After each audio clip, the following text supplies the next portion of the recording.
Belle Brochette, une exposition de dessins de Steve Bell. L'exposition, présentée au 39e Salon du dessin de presse, de la caricature et d'humour de Saint-Just-le-Martel, près de Limoges, permet de découvrir comment le dessinateur anglais a caricaturé les présidents français tout au long de sa carrière. Steve Bell, qui dessine depuis une quarantaine d'années pour le Guardian, aborde l'actualité politique française lors d'événements importants ou en lien avec la Grande-Bretagne et les États-Unis.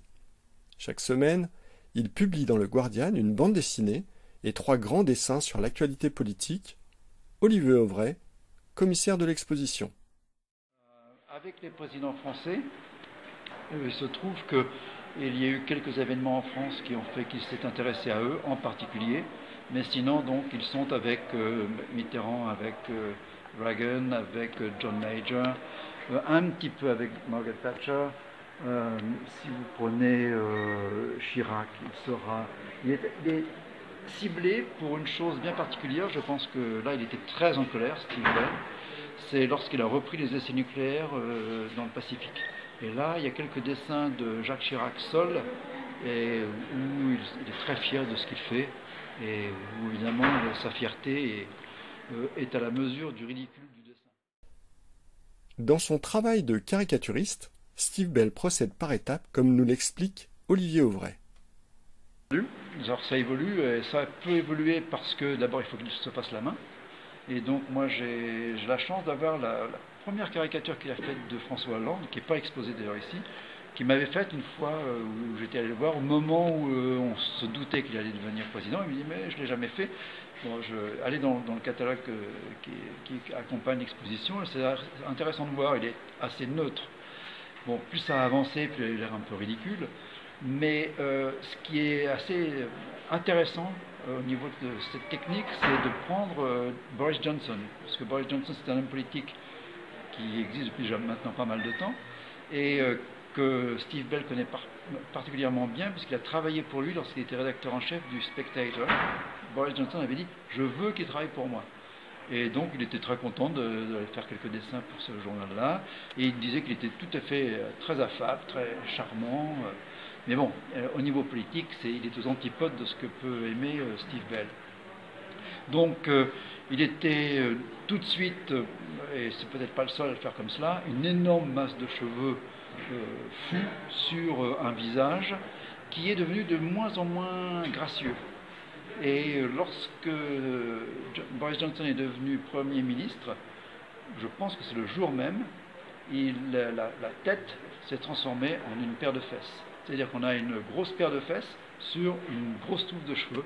Et ça, c'est Boris Johnson. Et depuis, Boris Johnson est en permanence comme cela. C'est assez intéressant et amusant d'ailleurs pour la petite histoire, c'est que je crois que cette première caricature de Boris Johnson avec une paire de fesses à la place du visage, c'est la Joconde. C'est la Joconde transformée en Boris Johnson. On l'a vu ces dernières années aux États-Unis avec Trump, certains hommes politiques apprécient moyennement les caricatures qui les visent. En Angleterre, les réactions sont plutôt rares.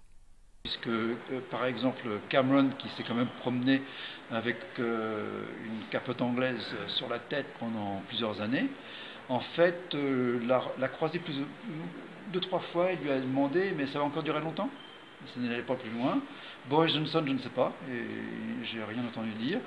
John Major, qui avait son slip kangourou, qui est devenu sa marque de fabrique de Steve Bell, au-dessus de son pantalon, lui disait c'est pas parce qu'il me fait un truc comme ça et je sais pourquoi il le fait, il veut me déstabiliser mais il n'y arrivera pas. Bon, mais c'est à peu près tout. La censure en principe n'existe pas, ou la censure viendrait peut-être maintenant plus des journaux qui ont peur de certains dessins pour eux-mêmes. Une forme d'autocensure. C'est pas l'autocensure du dessinateur, mais du journal. C'est le journal qui va, entre guillemets, c'est paradoxal, parce que le journal est là pour le faire publier, et c'est eux qui vont dire non, peut-être pas ça, ou quelquefois il faut qu'il négocie son dessin. Et je pense qu'il y a eu 1 ou 2 dessins qui n'ont pas été publiés. Le style et le ton de Steve Bell s'inscrivent dans une certaine tradition de la caricature anglaise. Le style de Steve Bell, je trouve, personnellement, est assez proche de ce que pouvait faire Gilroy au XVIIIe siècle. Vraiment, c'est une source d'inspiration, pas simplement parce qu'il reprendra quelques caricatures de Gilroy, mais par le style.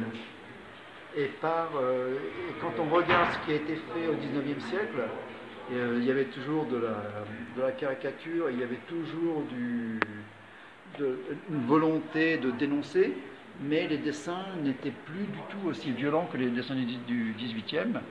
Et Steve, plutôt passé du XVIIIe, a plutôt sauté le XIXe au niveau de ses inspirations. L'exposition Une belle brochette a reçu un visiteur de marque, l'ancien président français François Hollande, qui n'a pas hésité à s'afficher devant les caricatures que Steve Bell lui a consacrées.